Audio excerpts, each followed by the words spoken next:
आलेल्या पाहुण्यांना green tea पाजण्याचे फायदे. ते आपल्याला मॉडर्न समजतात, दुधाचा खर्च वाचतो आणि त्यासोबत बिस्किट देखील द्यावी लागत नाही.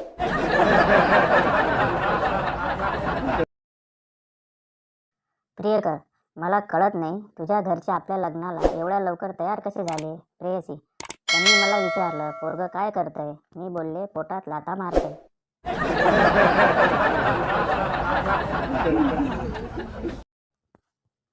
जो नेहमी हसत असतो त्याला हसमुख म्हणतात आणि ज्याचं हसणं कायमचं बंद होतं त्याला हसबँड म्हणतात.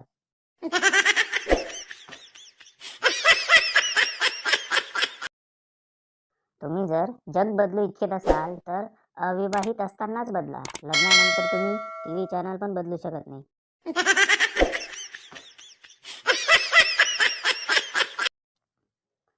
कोणीतरी खरंच म्हणून गेलंय की आयुष्य फक्त 2 दिवसाचं आहे, शनिवार आणि रविवार, आणि ही गोष्ट आपल्याला सोमवारी पटते.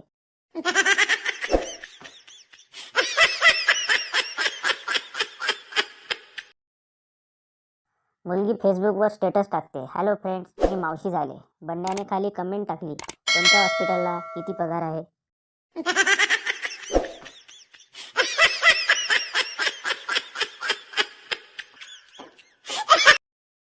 पिंट्या, गोव्याला चाललोय, जाताना रस्त्यात बायकोला दरीत टाकून देणार आहे. चिंट्या, माझी पण घेऊन जा आणि ढकल. पिंट्या, तुझी येताना ढकलली तर चालेल का.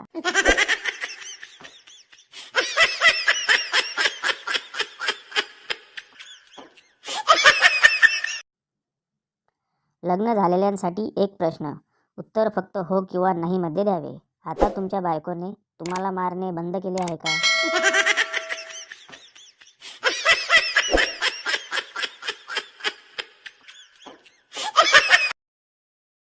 मुलगी, मी शेजारच्या पांडुरंगवर प्रेम करते आणि त्याच्याबरोबर पडून जात आहे. बाप, धन्यवाद माझा पैसा आणि वेळ वाचवल्याबद्दल. मुलगी, अहो बाबा, मी पत्र वाचत आहे, बहुतेक आई पळाली.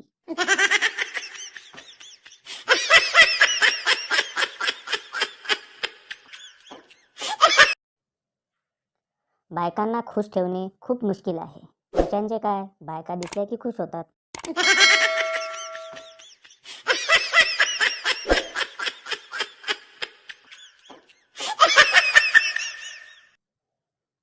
डॉक्टर, आता तुमच्या बायकोची तब्येत कशी आहे. नवरा, बरं वाटतंय तिला आता, आज सकाळपासून थोडं थोडं भांडायला लागली.